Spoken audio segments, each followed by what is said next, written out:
Hello, and welcome to the Lead and Learning Podcast, the podcast that highlights positive, innovative, and successful educational leadership. I'm Scott Jaworski, and joining me as co-host once again is fellow school improvement specialist Tarrell Berry. Tarrell, how many times have you co-hosted the podcast now? I think this is my fifth or sixth one. I lost count, man. You do these things a lot, so this is my fifth or sixth one. Yeah, we've definitely had a handful of these, and it's always a pleasure to have you on to help drive the conversation. So today's episode is actually part 2 of our leaders panel discussion. In honor of Black History Month, we're hosting a conversation with inspiring and successful African American educational leaders at both the building level and the district level. So both episodes can be found on Apple Podcasts and for the first time on the IDOE's YouTube channel. So we hope to have more of our episodes simulcasted moving forward to meet the needs of our listeners. So if you prefer the YouTube platform over the audio only version on the podcast, go ahead and check us out there. Also, if you haven't already, go ahead and hit the subscribe button, leave us a comment and rating. We really appreciate any and all feedback you can offer us to help make this a better learning experience for you. So without any further delay, let's get right to our guests. So first up, join us from Noblesville Schools, Equity and Inclusion Coach Shelley Bethel. Thanks for joining us today, Ms. Bethel. Thanks for having me today. From Anderson Community Schools, Superintendent of Human Resources, Lennon Brown. Good to see you again, Lennon. Same here, Scott. Superintendent from MSD of Lawrence Township, Dr. Shawn Smith. Glad you could make our chat today, Dr. Smith. Honored. And finally, giving us a unique and very important perspective, President of the School Board from Lawrence Township, Mr. Reginald McGregor. Welcome to the podcast, Mr. McGregor. Thank you for having me. Now, again, we chose our panel today to highlight inspirational Black leaders and learn more about them, their journey, and what we can do to inspire future leaders. Dr. Smith, I'd like to ask my first question to you. As someone who started his administrative career back in 1995 as an assistant principal in Washington Township, district principal of the year in 2003, and now leading Lawrence Township School District, what really motivated you to grow as an educational leader from your time as a school principal to the superintendent seat of Lawrence? Ooh, that's a tough question, but it's a good question because I know a lot of people, just kind of want to know the history or the background of someone who sits in the seat as a school superintendent. I serve a district of roughly 16,000 students, but behind the scenes, there's 2,500 employees. It's a much different position than when I got into the profession. So I always like to start with the history because I think people have to understand the journey before they get to the position. I am a teacher by trade. And Tarrell has heard this when he worked in the district. We talk to teachers and remind them that I started in the classroom. I was a social studies teacher by trade. And quite frankly, folks, my focus was on teaching and coaching and doing the great things that I was doing in the classroom. Never did I ever imagine I wanted to be a school administrator.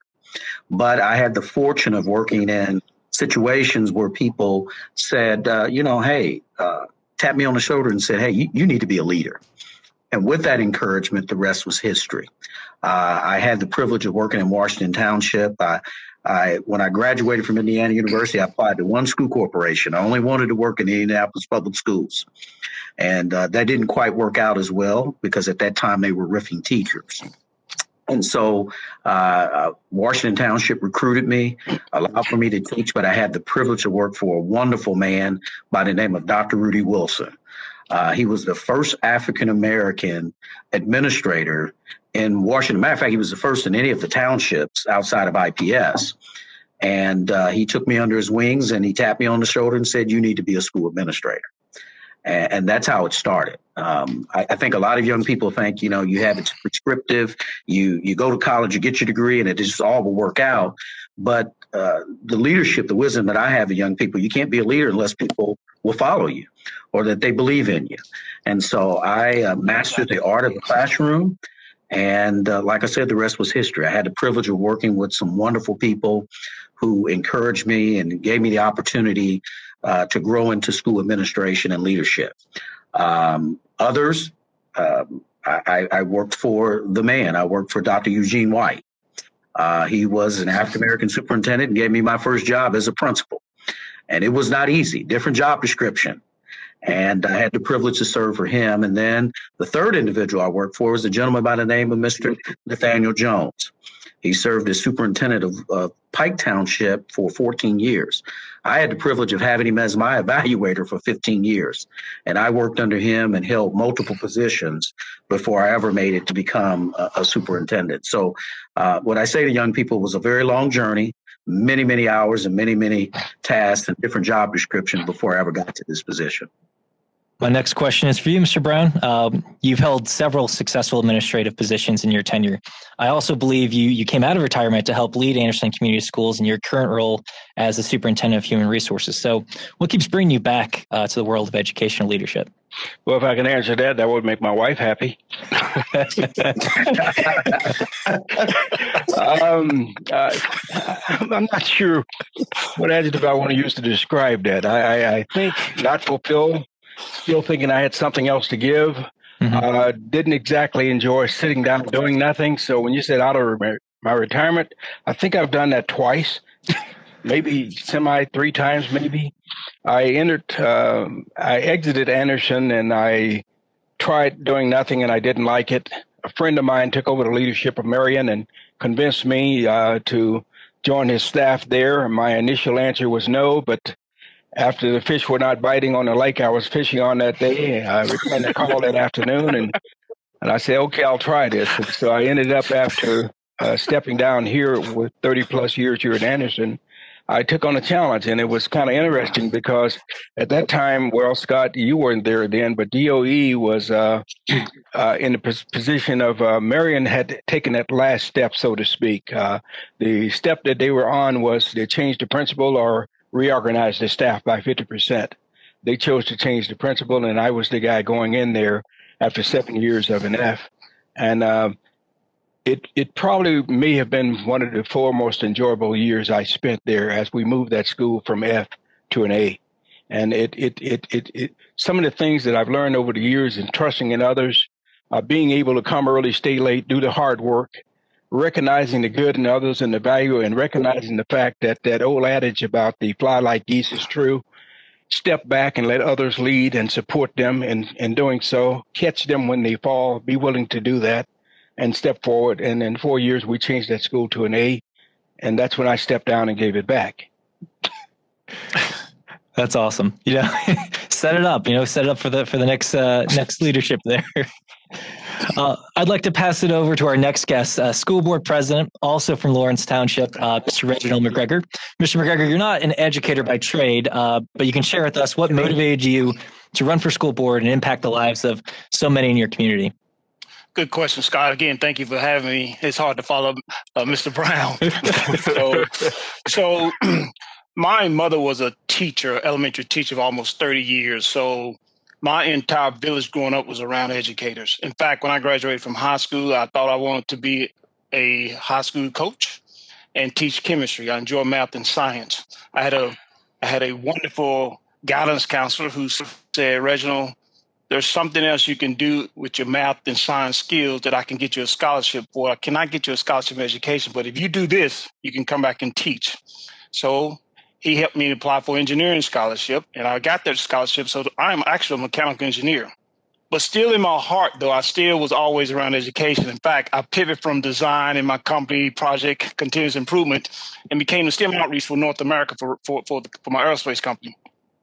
In doing so, they put me in a lot of different school districts, classrooms, after-school programs, and I began to see the importance of partnerships and also being an advocate for access and, at that time, really STEM education.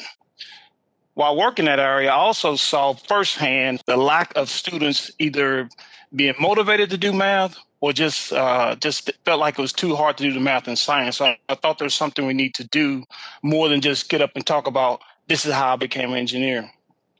While working in supporting these different districts, of course, being my kids graduated from Lawrence, so of course, being in Lawrence, I got to work closely with McKinsey Career Center and some other career centers and realized there's a lot of work to be done. Now, like most, I didn't grow up thinking I wanted to be on a school board. In fact, my first school board meeting was probably about 7 years ago, actually doing something else with a STEM organization. But I had a good friend, a person that was on the school board who was kind of a mentor to me to understand how to navigate education systems, who said, Reginald, kind of tapped me on, so Reginald, it's the time for you to consider being on the school board. Now, here's what's funny about that. When I said, oh, that's something I don't mind doing, I had no idea you had to run for it. I didn't know it was an election. I didn't even know I had to go there. I didn't even know what the Marion County Election Office was. So I had signed up for something I didn't even know I was getting into. So wait a minute. So you mean my name will be on a ballot? And then at the end of the day, my name going to come across the screen on TV, whether I win or lose? I'm not sure I want to do that. I've only been appointed to boards.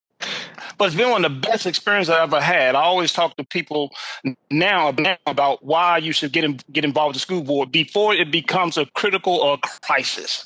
There's a way to be proactive with that. So my education village and really to think that I wanted to be a teacher before I graduated. So I must have had this, everybody has a compass in their life. There's a compass. And my compass somehow, even though I went to the engineering path, done some wonderful engineering work, still doing some wonderful engineering work, but I feel like my purpose is sitting in this education system. So I'm grateful to be part of that. Glad to have you join us today.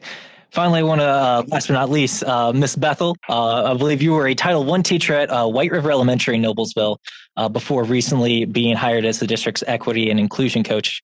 What are the responsibilities of your new role in Noblesville schools, and why did you pursue that position? Thanks for asking, Scott. And I am honored to be in the company of these amazing leaders. Just want to note that even though my role is new in Noblesville, the work of diversity, equity, and inclusion is not new in Noblesville. I'm honored to work amongst leaders that have encompassed this work, this learning journey, and have put an emphasis and a commitment to equity and inclusion. Prior to being a Title I teacher, I also taught social studies. That was my entry point to Noblesville schools back in 2012. But I come from a diverse background. I started as an educator in Brooklyn, New York, and I've taught a plethora of K through 12. When I initially came to Indiana, I was in IPS schools as a Title I teacher as well for grades 1 through 8. And part of my responsibility and my ultimate goals in this new position, as we dive into this work, is really ensuring that students, families, and staff members that are a part of Noblesville schools are supported and respected. We have diverse backgrounds that may not be present in all aspects of diversity, but we are embracing beliefs and cultures of our students, providing opportunities for their identities to be confirmed, for their experiences to be honored, and for their cultures to be celebrated. The main focus of my work thus far has been working alongside the development of diversity equity teams at the district level, also developing those teams within the local schools, and really providing and creating spaces for students to create equity and inclusion teams to champion the causes that are important to them.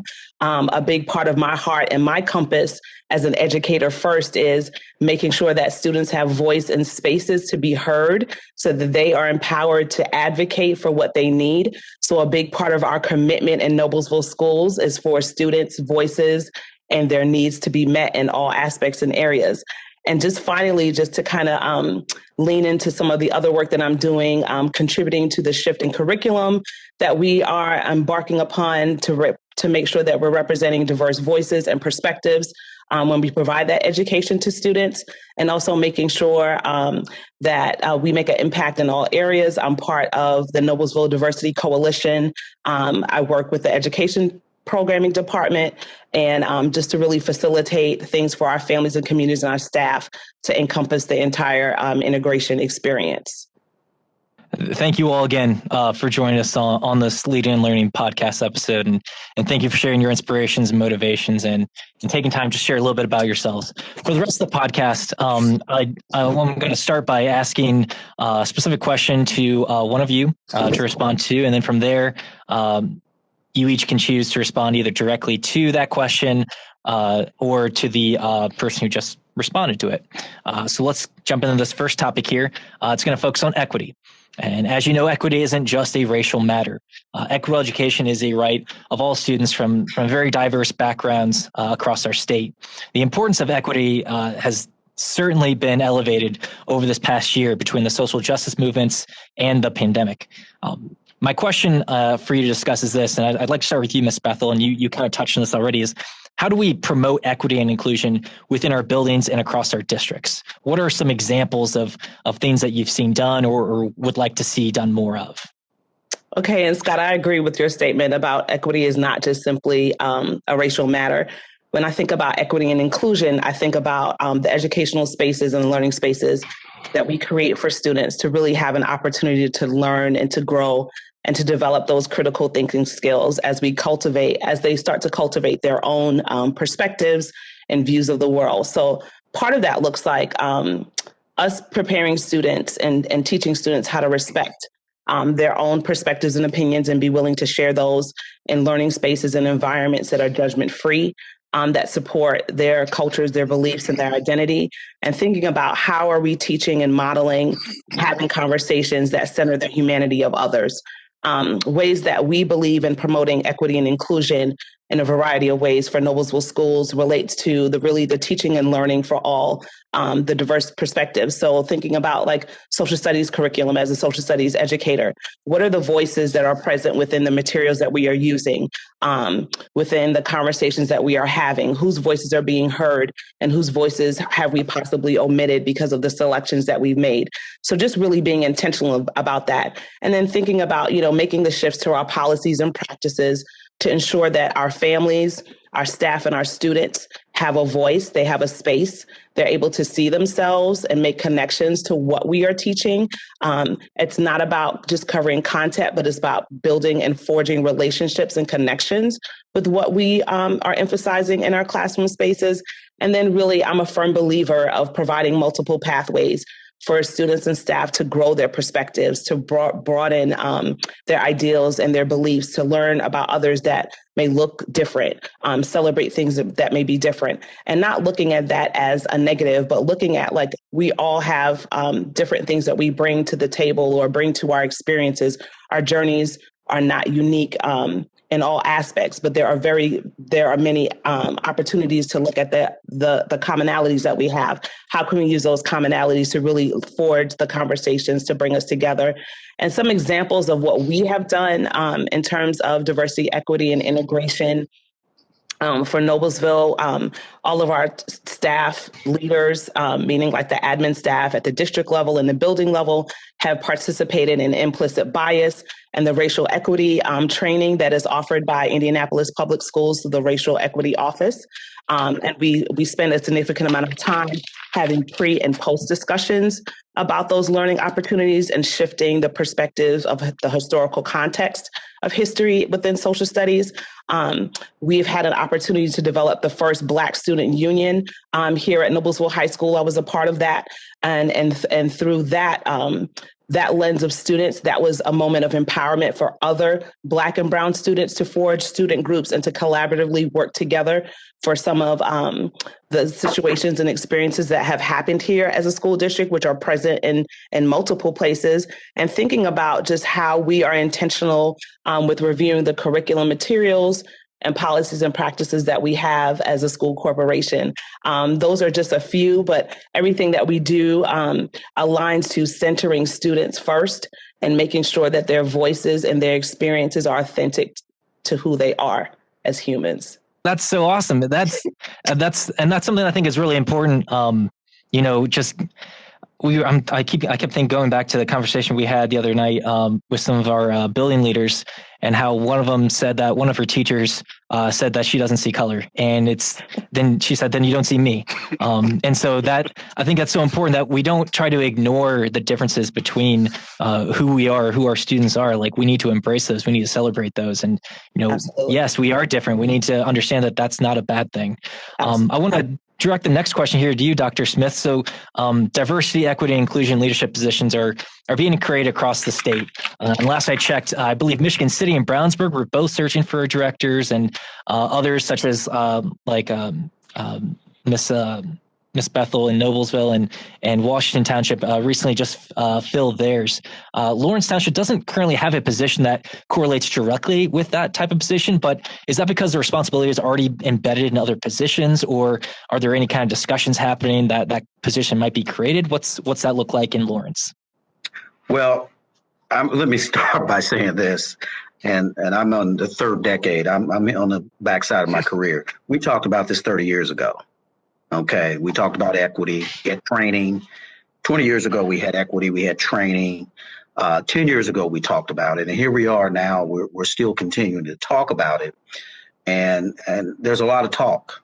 In Lawrence Township, we're a little bit different. Mr. McGregor understands this deeply because we have board policy that have been written to address equity. But often what happens is that our practices, they may not match what we're saying. And so I don't want to offend anybody because I think that our people here and the people that are putting these positions in place are fantastic. But that's just the first layer of it. And there's a hell of a lot more work we need to do to address that issue. And so I talk about actions, is what are we actually doing? Are we truly implementing the school board policy in the area of equity and inclusion?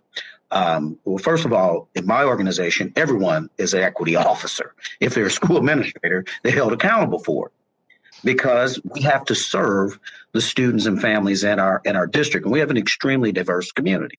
And quite frankly, really, it doesn't matter if you have diversity or not. You should just be teaching the right thing to do in terms of understanding all people and what they have to offer. But I really want to get on the action part because I think that's where we may have some struggle. And I really want to challenge people out there to really take a deep look at what are you really doing? Are we just hiring a person because we need that position and they're a person of color and they're going to be the person to uphold the whole district's philosophy and practices for color? Well, you can't do that in Noblesville by yourself. You need the Board of Education. You need the superintendent. You need every single person in the district working towards trying to make it a better place for those children. And it starts with our actions and our practices. I've hired diversity. I have an extremely diverse team, not because I'm a Black superintendent, because I serve a district that has great diversity. And our schools should reflect that. Our classrooms should reflect that diversity.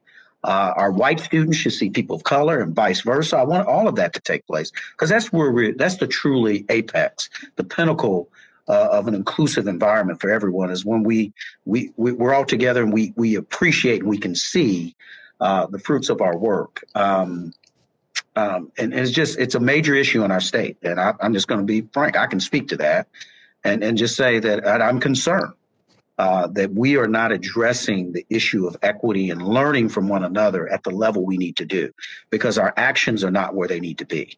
And we really need to examine what are we really doing?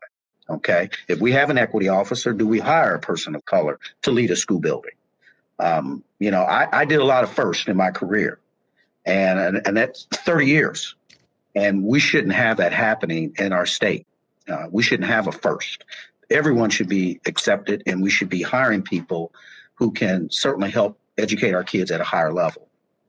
Tarrell, you and I have had this conversation before about how this type of position is most effective when it comes about naturally through equity and inclusion discussions among school and community leaders. And, you work with school districts across the state regarding that exact topic. So what are you hearing and seeing being done similar to what Dr. Smith is saying? I mean, I think you hit the nail on the head right there. I mean, Scott, I haven't hit. My biggest fear is that these positions are popping up and it's, hey, let's go hire a person of color just to say, now we've checked the box. And so I think what's very important and what I really want people to take away from what Dr. Smith said is, and Scott, I've said this several times, 30 years ago, like none of this is new. We're not learning anything that we haven't known for a very long time in this state. And so, I had the pleasure of working in Lawrence. I had the pleasure of teaching an African-American studies class in Lawrence. And I ended up at the state. And so we're not doing anything that we don't know we should have been doing. And like I said, I think that what I really want people to understand with what Dr. Smith said so far, and if you don't take anything away from this, is this is not new. We've known these things are going on. We've known we need to be doing this work. And so one of my biggest fears is exactly that, is that these positions pop up and, okay, we hire someone. And so now we're all good. Now we're okay going forward. Everything's going to be taken care of. And so I think that what we can't leave out, and one of my biggest fears, and what I tell districts all the time is, it's much deeper than just your school. Like, this is a community conversation. This is a conversation where you're talking about onboarding your staff. This is a conversation where you're talking about your student teachers in your building. Like, people need to understand that we didn't get here in 2021 by accident. Like, none of this is by accident. And so, I just hope that while people are doing this, and whether it's genuine or not, you understand that all of this is a systematic cycle. And so at what point do we say, okay, let's really do something about it, rather than just putting fancy words on the paper and giving someone a nice title? What does the work actually look like, and what is the expectation of the work? And so, that's why, just listen to Dr. Smith talk. Like, that's still the only African-American male superintendent in the state of Indiana. Like, that's crazy. Like, it's 20. That is crazy to me. And so I won't get on my tangent, because the podcast isn't about me. And Scott, how I can just run with it. But like, people just really have to understand like how big of an issue this really is, and the fact that you have a man who's been in education for 3 decades, and he's telling you, hey, 30 years ago, we had the same conversation. 20 years ago, we had the same conversation. 10 years ago, we had the same conversation. At what point is it just going to stop being a conversation? And I think that's where we need to move to, is like, we know this. Anyone can look at data and tell you the disproportionality from all walks of the state. And so, I just don't want people to get caught up in the fancy titles and the new shiny thing. And like, what does the work really look like? Because it's not easy work. And so I think that's a whole different conversation as well. Yeah. Gentlemen, and Scott, I'm going to just kind of interject here. And Dr. Smith, and Tarrell, I totally understand and respect your comments and relate to them on multiple points. But I want to speak to this because, being new to this role, but not new to the work, it is a new title for me in Noblesville. And it is a first in Noblesville School District. But I want us to consider that even though the position is new, this commitment that we have, and I know it's not something that I can tangibly show at the moment. It's not at the surface level. I'm part of every department. We have work that is happening in HR, and we have work that's happening in curriculum. So it's not just an isolated incident. I do not operate in a silo. So part of being an equity coach at the district level means that I have my hands, and I'm in multiple conversations in multiple spaces. And I work with a team that we all are in those spaces learning and on that progression of learning together. And those commitments that we have are commitments that we have together. And even though they look very different, that was initially a concern, of mine, when I started seeing other roles pop up, and then it becomes like a competition of, okay, well, who can name an equity officer? And then it's like, okay, let's show our hand. Let's brag. But, Noblesville is really doing the work. So we are not out there with, actionable statements and, hey, look at us, look at all of these things that we're doing because we're busy doing what needs to be done. So I just wanted to kind of clarify that and make that understanding just known to, to the listeners and to the panel as well. And being mindful, being a woman of color in this position, the charge is not mine alone. And that is something that I stand on, because I don't stand by myself when I am, doing this work and having these conversations and in these spaces. I'm not standing there to represent a district. I'm standing there with the people that are committed to the work as well. So I wanted to make sure that is clear. But I've had conversations with people in other leadership positions that operate by themselves, and it's a charge that is hard to carry alone. So just keeping that in mind as well. I just wanted to kind of clarify that on behalf of myself as the leader and for my school district. Yeah. And that's important. I think that's the larger point that we're all getting at is it's, the proof's going to be in the pudding, right? It's going to be Absolutely. What is actually being done. What are the results? It's not about what you share about. It's like you don't see the results immediately either. It's going to be down the road. And that actually leads into the next topic that, it's about engaging your community, even, outside of just the conversations you have in the school. Conversations that happen in school also happen at home too. And so I'd like to direct this next question to you, Mr. McGregor, is how would you like to see the schools and districts engage their communities in more of these meaningful equity talks to lead us into a more fair educational system? So let's think about when we talk about schools and communities, and let's think about the role of a school inside of a community. Let's think about that. And let's also think about, as you talk about the population in the school, it is because of the population of the community. So there's not a how do we engage this? We are automatically engaged because we are part of the community. We are in some communities, the school itself is the meeting place for all discussions, town hall meetings, any events that's taking place. That school building is part of that engagement, or it's where people can feel safe. So with that being said, as a school district or as a school building leader, you have to first set the culture that it is a welcoming environment. This is your school. This is your school. Every student in here, this is your building. The people in this school work for this community.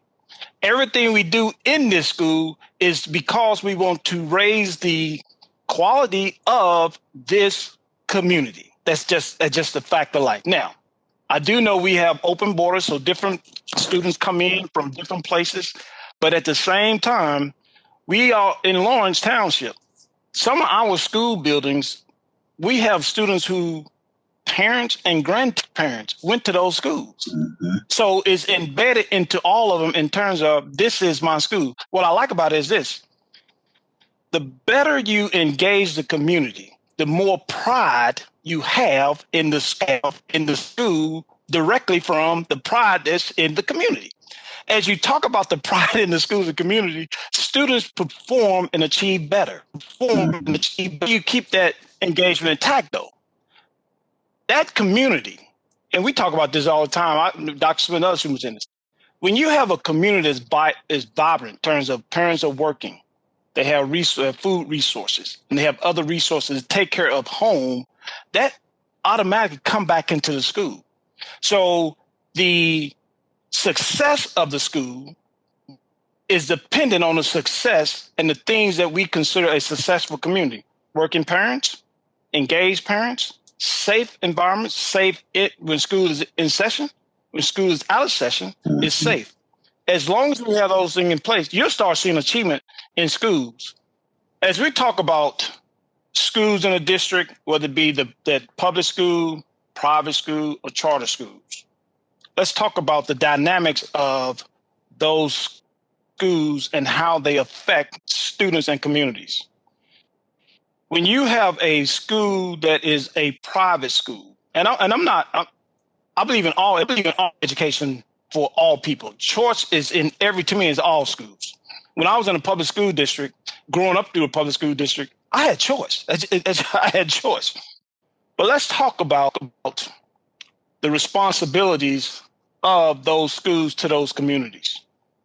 If I am an outsider and I put a school in a certain community and I have no ties except that I have a building in school, you have a tendency not to have the kind of relationship needed for all those students to achieve. When I am a part of that community and I live in that community and I am providing the education for my neighbors and my friends and my own children, there's a different engagement and there's a different responsibility and accountability to the success of those students. So a lot of times we get into this choice, charter versus private versus public. Really what we're talking about is choice of making sure those who are in that community are tied to that community so they're better tied to the success of all the students in that community.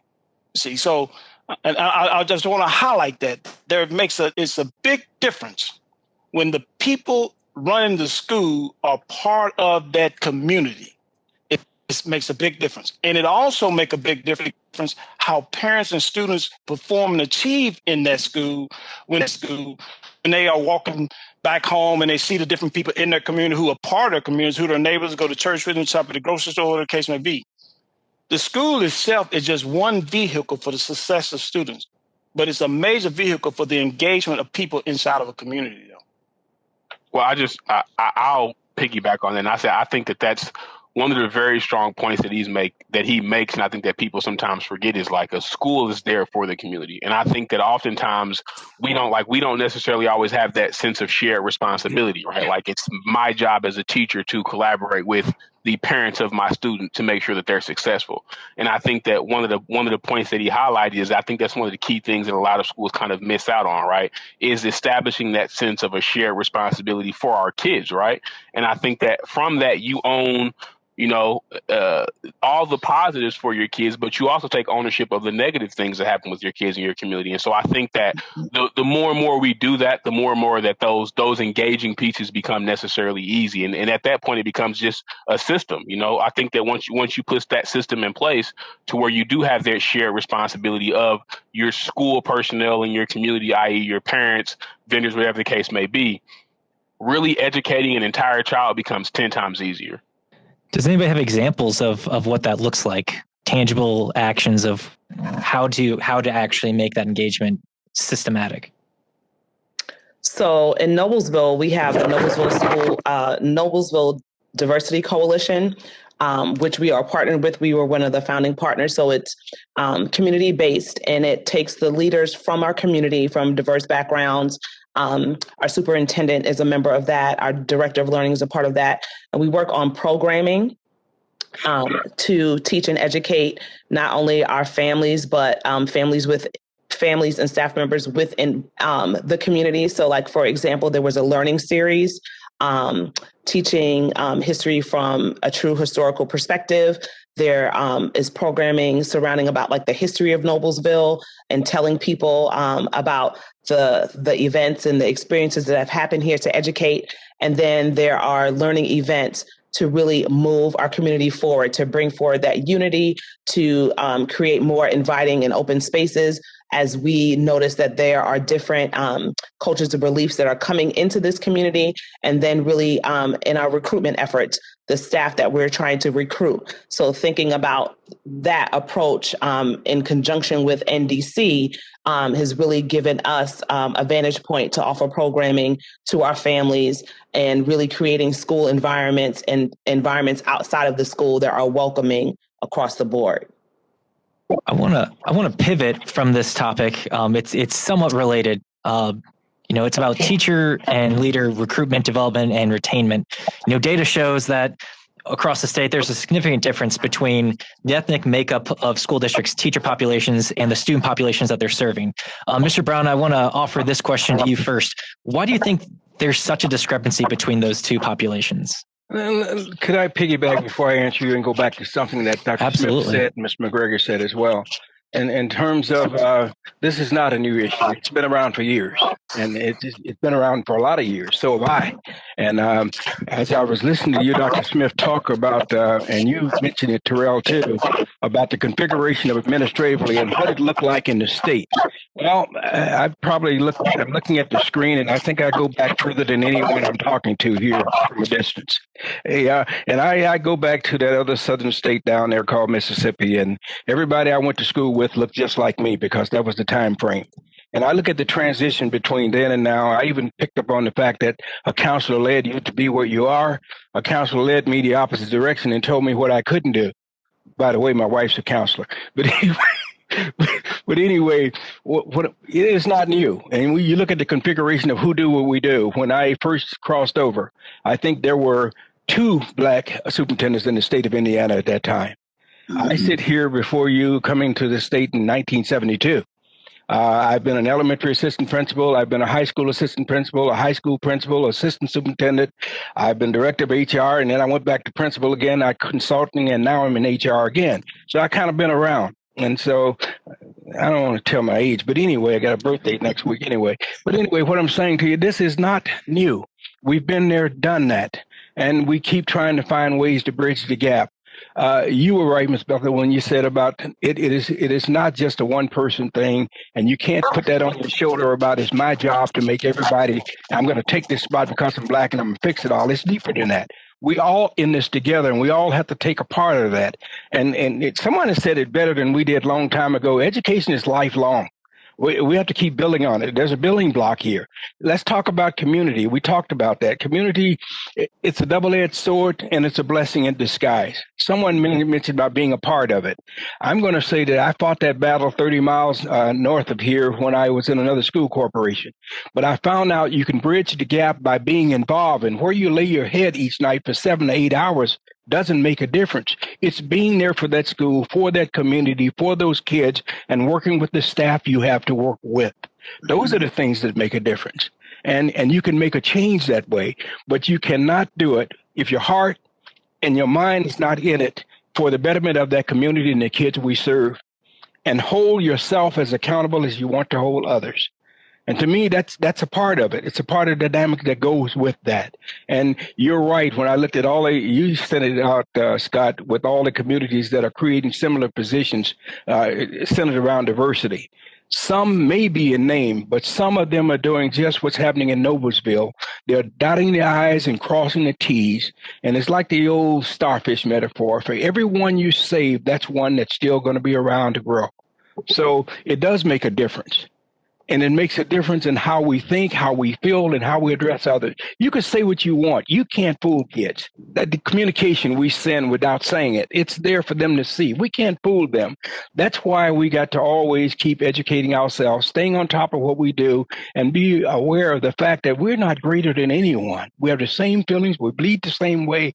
We have the same cares. We have the same wants and similar needs. That's what it's all about. And even us, even all the years we've done it, we're still growing. I've been through everything we want to know. I learned in kindergarten. It's about time right now. Right now, we're looking at blind spot, recognizing that our own hidden bias and good people, they exist. And we have to come to grips with that. And it's only that way are we going to help each other, save each other, and move it. We have grandparents raising kids now, who some have an education behind them and some do not. We have to take them where they are and move them where they should be.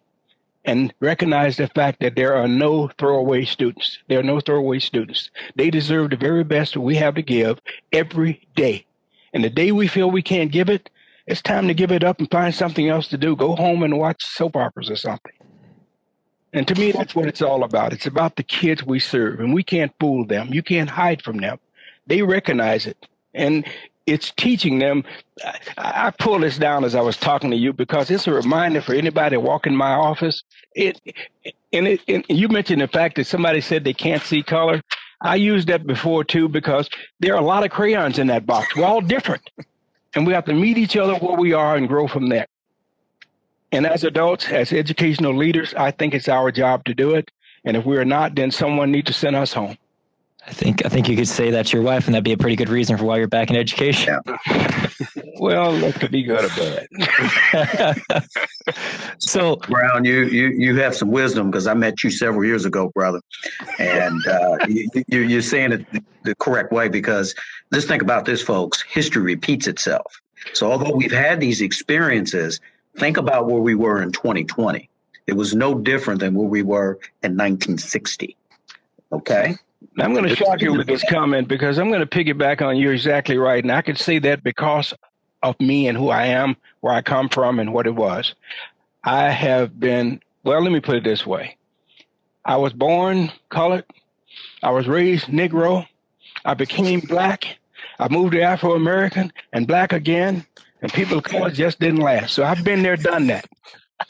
And we're still dealing with some of the same issues. Mm-hmm. And it boils down to how we perceive and choose to treat people. And we need to treat them as if. I'm one of 9 in my family. 3 of us got the blessing to go to college. Mine occurred after the military. And I went to HBU. I went to Jackson State, and I'm proud of it and still love that school. I also own 2 degrees from Ball State as well. But I recognize the fact that education is important. My kids know education is important. And in my family, I think we have 4 teachers. And I'm going to say this because it's true. I visited my whole school a long time ago, and I looked in the teacher education department. That was back when Walter and his brother was also running backs for Jackson State, Barkham. They were all there. Yeah, we sit in the state and cheer them on. Love them dearly. But what I'm trying to say to you is the largest department on campus was teacher education. We visited there a few years ago. There were 18 students in the education department at Jackson State University. We're not going into teaching like we used to. There was a migration from the South to the North, as they used to refer to it. That's not happening anymore. Two things brought jobs and the automotive industry. Anderson alone had 2 factories, Delco Remy Guide Lamp, 17,000 at one, 18,000 the other. Both are closed. Mm-hmm. But you can get a burger. So the jobs are not here. Our young people are not going in there. Matter of fact, I lost one to you, Dr. Smith. I didn't like that. I recruited that young man heavily. I attended the minority fair in Indianapolis that's held every year. I went to the restroom. Somebody tried to hire me. That was a candidate. So what I'm saying to you is, I'm off target here, Scott. I know that, and I'm rambling, but what I'm saying to you is, we have to find a way. This is my new me. We got to find a way to grow our own. We're going to have to do something to get people into this profession if we want to make a difference. It's not happening automatically anymore. And maybe you guys have a recipe out there that I can steal from and look at that. But we are to the point now, if we want to recognize that our school is a melting pot, and it is, and it's beginning to change in terms of what's happening with diversity, then we're going to have to do something creative to get some people here. Well, Mr. Brown, if you're not too careful, I'm going to make you the host of this podcast soon, because that leads directly into my question, which is, what is that secret sauce?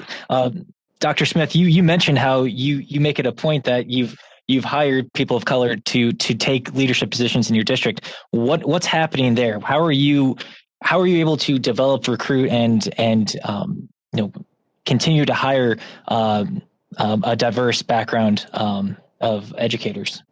Well, I want to start. You got Mr. McGregor on here, but you've got 293 school corporations in the state of Indiana that have school boards. It can't just be in words. It has to be in action. I want to use that term again, action. Mm-hmm. Boards of education have to make bold decisions to hire and support people of color. Fact about Dr. Smith, I was hired by an all-white school board. Mr. McGregor wasn't on the board when I was hired. This school corporation, I'm not the first African-American to be superintendent in this school corporation. Dr. Percy Clark was hired in 1982. I'm the second. Boards have to make that decision. It has to start at the top, because a principal can say, I want to hire a minority, but if the boards won't approve them or communities won't support them, then your minority applicants will not come. Okay, let's get deep here. Minority applicants are going to go where they feel welcomed. They're going to go where it's perceived that they have an opportunity to be hired. I say this to my building principals. If you don't interview and hire minority applicants, they're going to tell others. They're not going to apply to your school. These young people are sophisticated. They can Google they look at the pictures. They follow everything. They know who you are, and they're going to go where they perceive is going to be an opportunity for them.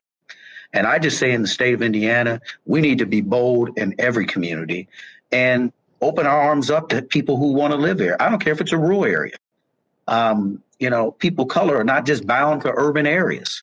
Matter of fact, you follow our history, we all came from rural areas. So it doesn't matter.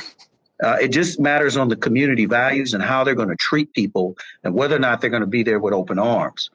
And that just takes fairness, and it takes a vision that I'm going to the top of the organization. Mr. McGregor, I'm going to pick on the school boards. They set the tone by their expectations. When Mr. McGregor and the board comes to me and they say, Dr. Smith, we want a diverse teaching population. We want a diverse administrative population. Well, there's my task. So it's just not all me. It's what the values are of that community, because I could be an African-American superintendent and the community not support me in hiring diversity. Let's just be open and talk about it.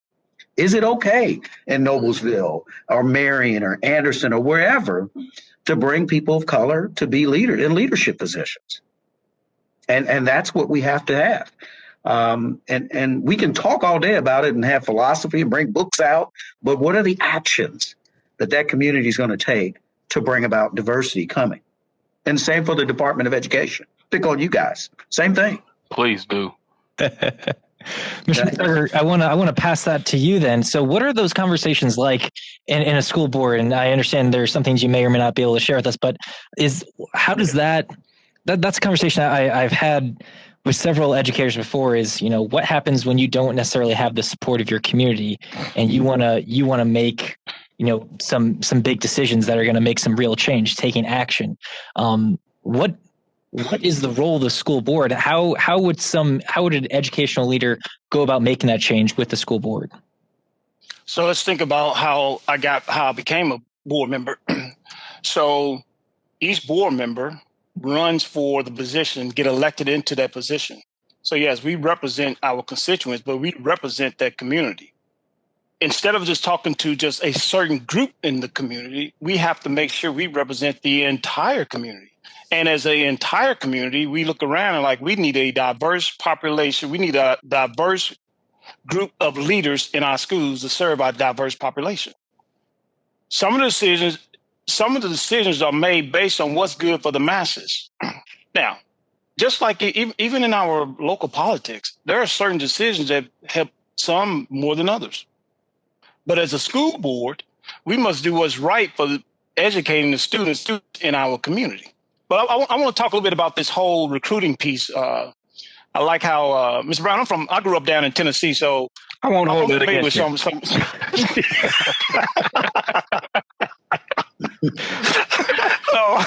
I know what you mean down south.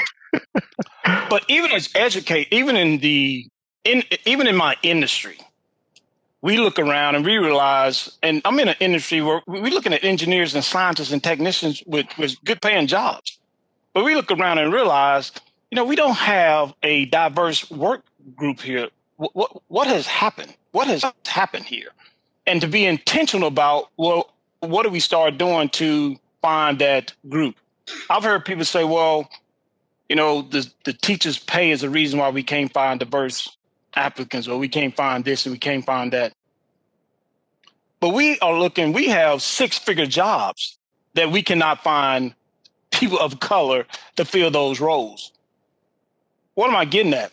So as a company, we realize it's not necessarily always about salary, it's about the culture of the company. And Dr. Smith hit on it. It's about the culture of that company.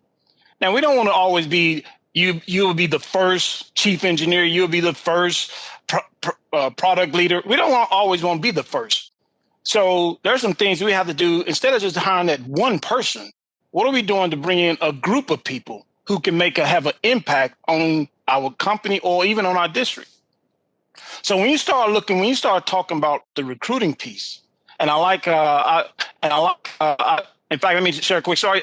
Even my mother was becoming a teacher.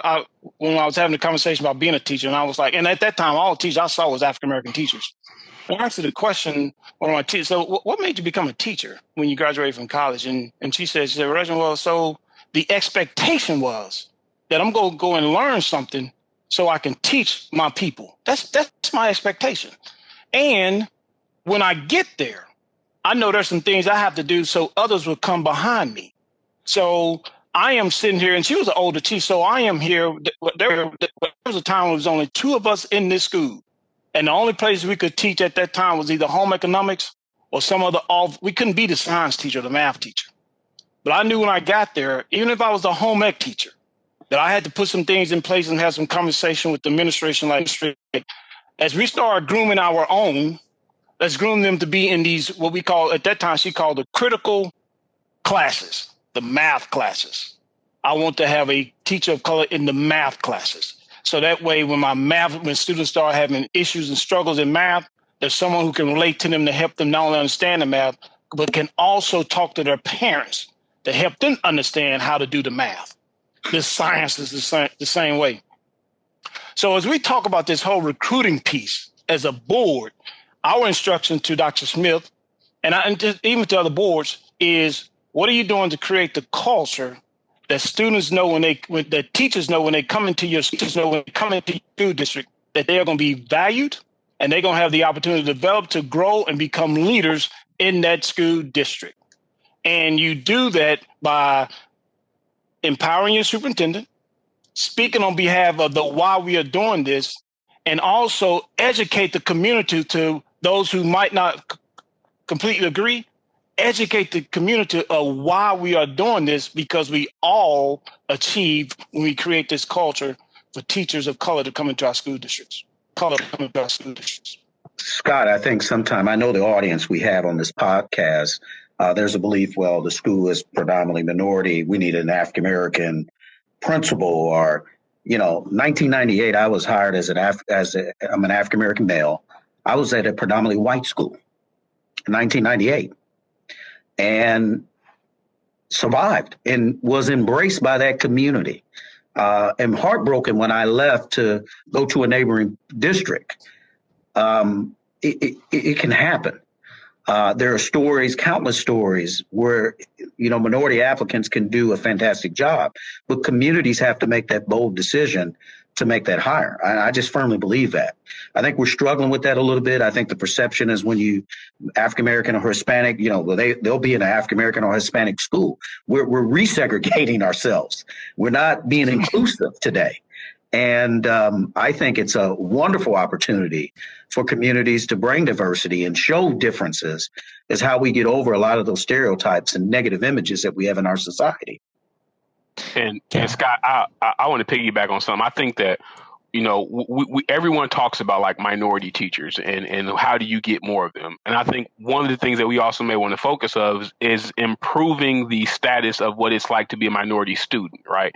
If you enjoy your educational atmosphere, if you have teachers that you can lean on, that you trust, that you feel like are really there for you, your educational journey is going to be a little bit different. Most of us who get in this profession got in this profession because of a teacher and how they made us feel, like who they were for us. So I think that as we have these equity conversations, right, if you want to improve your minority teacher pipeline, improve how minorities feel and how they're doing as they go through this journey of education, right? And so I think that that's not talked about enough. Like there's not this huge gap is there for a reason, right? And we have to understand why that reason exists. Most people in education got an education because how a teacher made them feel or how a coach was there for them. And so when you see that not happening, then you have to start to think, well, why is that? Yes, there's a national teacher shortage, but why don't we have a lot of minorities really going into the profession? And sometimes we have to ask ourselves, well, maybe it's because they hated actually being in school. Like people don't discuss that enough, and so I think that's another piece of this puzzle that we sometimes just choose to ignore. And Tarrell, that's an excellent point, because that actually brings us to our final topic, which is in regarding to developing instructional leadership, making a more inclusive culture for our students to actually grow and learn and feel respected and seen in class. And Ms. Bethel, your position again works closely with teachers and instructional leaders on that exact topic. On a previous episode of this podcast, we spoke with Drs. Taman and Dr. Jackson of the Education for Liberation from IUPUI about how the curriculum offered to students provides them with windows and mirrors, which, as Dr. Jackson put it, allows you to, and I quote, become a fuller version of yourself and able to access your own potential for what you can contribute to the world. So with Black History Month in mind, how do we as instructional leaders support teachers to integrate more African-American culture and history into our curriculum, not just in February, but throughout the year, to offer all Indiana students those windows and mirrors to become fuller versions of themselves? Okay, I'm going to answer that question, but I cannot resist. I have to go back to what the gentleman said to me. It's about the experience that you create for students. What's the impact that you have in the classroom? What is memorable? How are you intentional during those learning and teaching moments when you're shaping and molding their minds to be critical thinkers?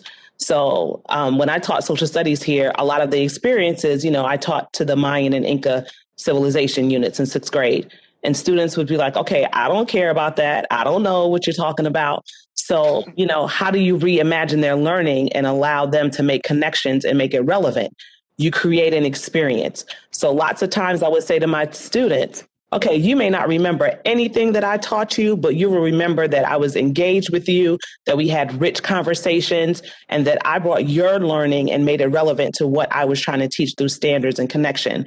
So to answer the question moving forward, thinking about, look, how can we integrate, African-American culture and history throughout the year? It's about the experiences that we create for students. And, as educators, we have to remember that, Black history is a part of American history. You have to think about how it relates to women in history, immigrants, other indigenous people, other impoverished and marginalized groups that are not mentioned, or they're, merely a footnote or a subheading within the materials and resources that we use. So in our being intentional, we have to select materials, resources, conversations that we have. How are we building those groups into those conversations? How are we teaching it from a true and relevant perspective? How are we not watering it down to make it feel comfortable? How are we navigating those courageous conversations to say, yes, these people did not have a voice, and making connections to our present day? Like, what does that look like and feel like?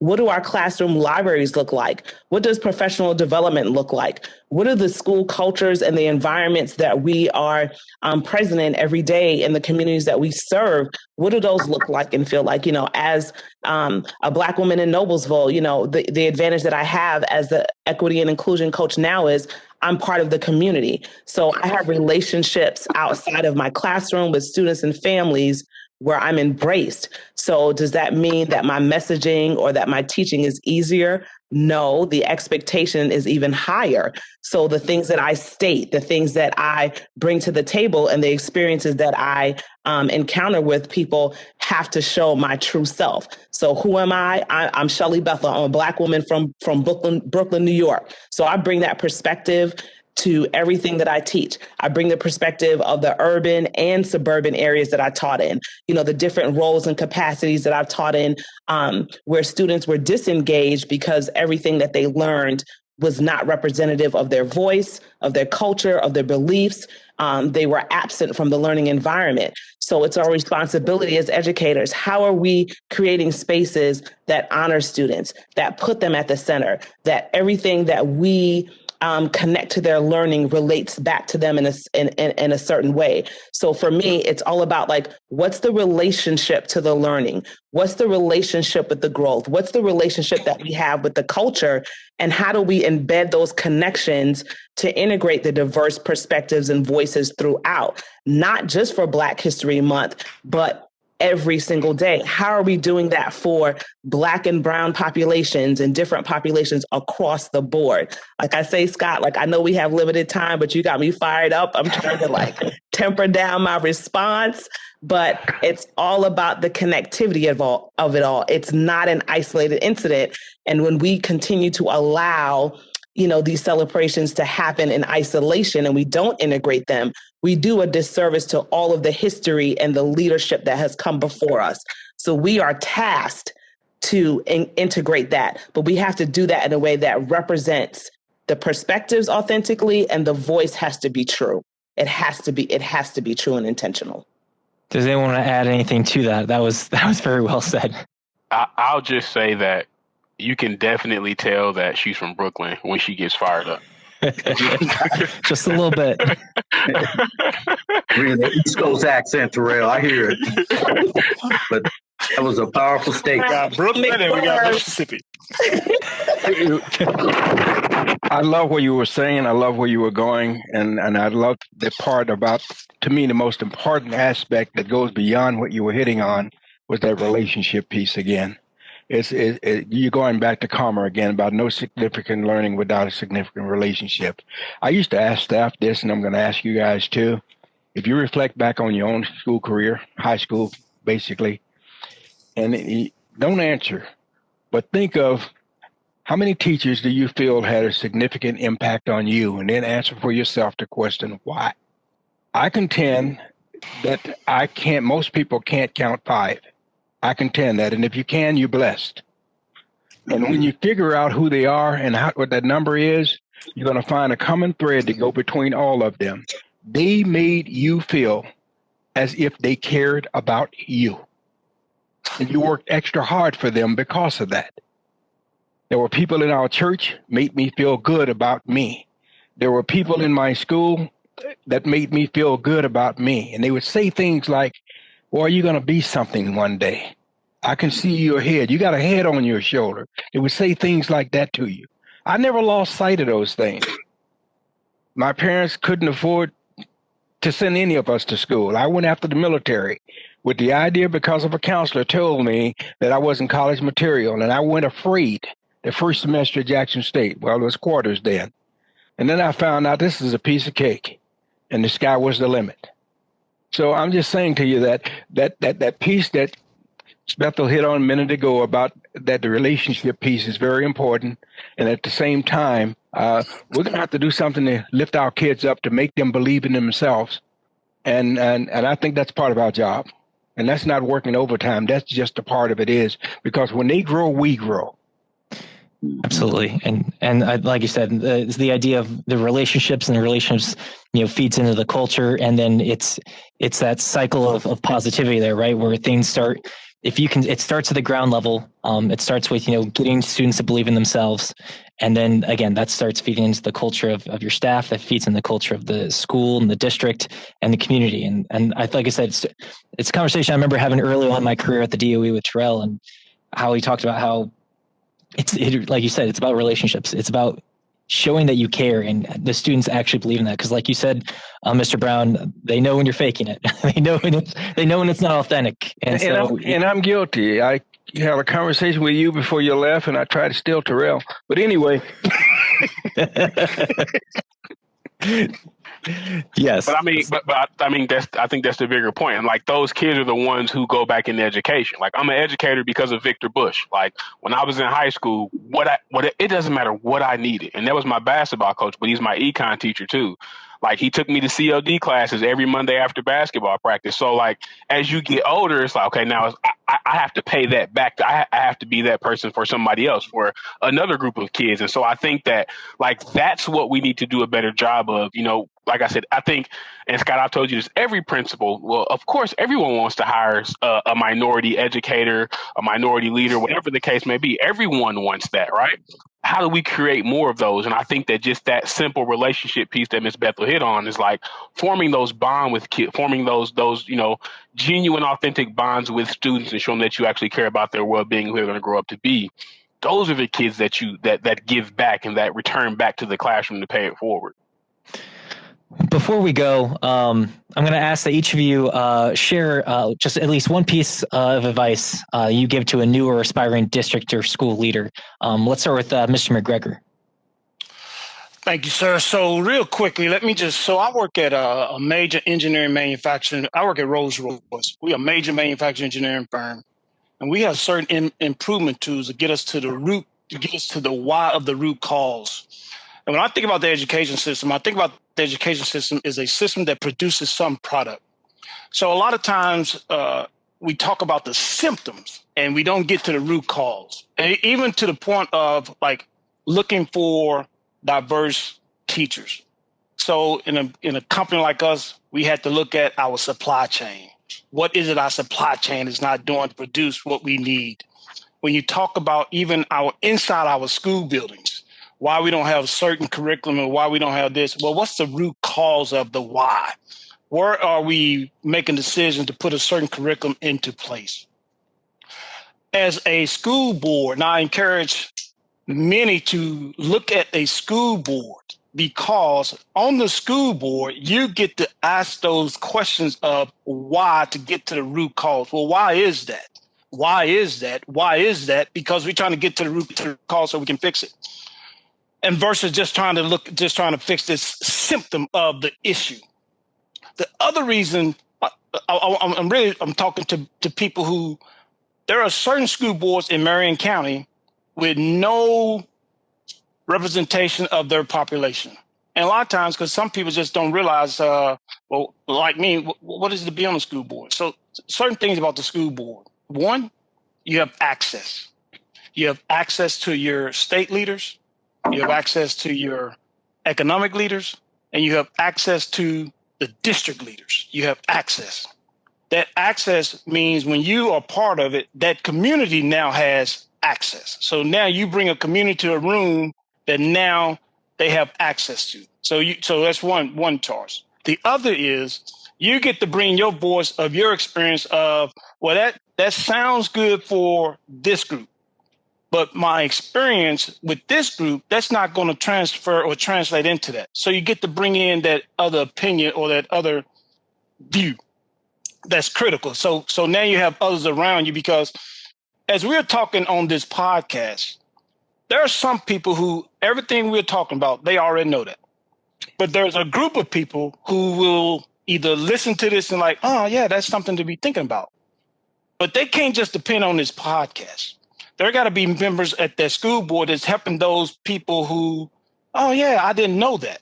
So you have to be. The other piece though is as you drive policies and you hold those accountable, those who are in power who might not look like you, but you get to hold those individuals accountable for what they are doing for not just students of color, but all the students in that community. We sometimes think school board is, I want to fire a principal. We need to hire a winning football coach. We need to have hot French fries. We need to have Gatorade. But it's bigger than that. As a school board, you got to bring access. As a school board member, I'm challenging my community.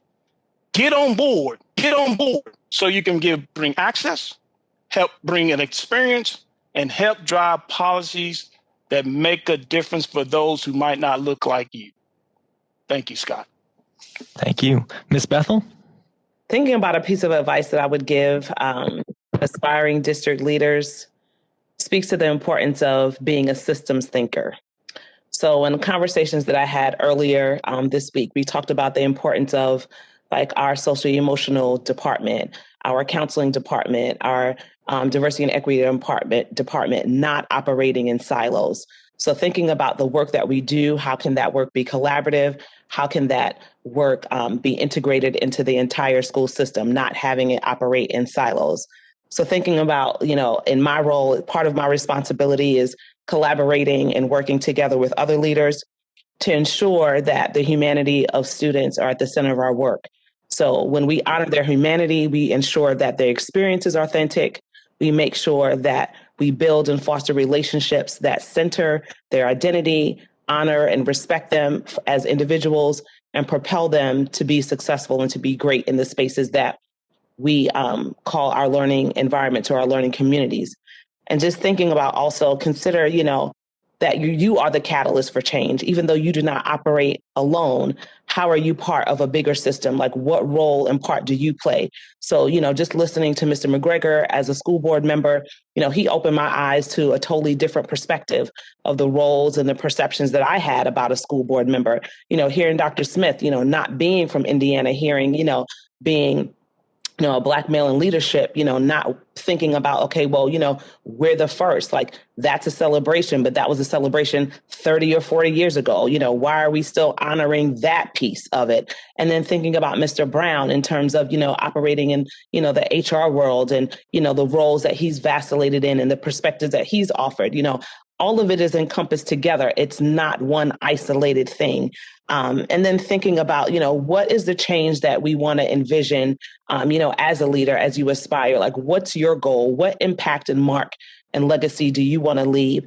And then mostly, thinking about like sometimes, we think about like the roles that we serve in, I have to do it or I have to make it happen.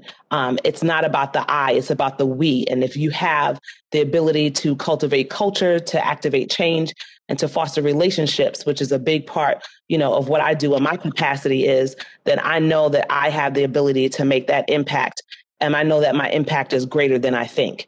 So, I applaud you gentlemen. I learned so much from you. This is my 22nd year in education. And, I am blown away by just the brilliance that has been shared at this panel. So thank you so much for opening my eyes and my perspective as I explore my leadership role and definitely fired up to push some limits and, bring the Brooklyn to Noblesville. So thank you. That's awesome. Mr. Brown, what is your piece of advice for new or aspiring leaders? Well, but first, Ms. Bethel, I want to tell you, I stayed with a friend of mine when I finished my career in Germany and in New York, and he lived in Brooklyn and Brownville Project. And after staying there a week, I didn't like your city. Okay, enough said. My comments are simply the reality of the fact that there are no throwaway kids. Staying late, coming early, identifying with them, letting them know where you come from. I always said I would never be the principal like I had, because we honestly felt that he didn't like kids. I refused to be that guy. And I also would like to share with new principals coming into the profession, you do not have all the answers. In spite of what degree you hold, in spite of where you got the degree from, you do not have all the answers. You don't have half the answers. You're just starting, and recognize that fact. And I also would like to share with our new leaders that this is a required reading that I've given every assistant principal that ever worked with me. Ask Blossom if you think I'm kidding. And this is, in education, we tend to ride horses, and this book is easy read kindergarten. Basically, when the horse you ride and die, get off. Find something else to do that's going to work for you. It's plain and simple. And back in IPLA a long time ago, he's deceased now, Dwight DeWitt said something that stick with me today. He said that I don't care who get the credit as long as we get the job done. And that's a philosophy that I've used all my administrative career in enabling others to get the job done, and we celebrate together. All in terms of making the school better and moving our kids forward. And to me, that's our job. Thank you so much. And then Dr. Smith, you wrap it up with you. What's your piece of advice? Well, Mr. McGregor, I love that supply chain. That's the engineer in you, man. You gotta have that. You gotta have the people. You do, and we're all obligated to pour into people.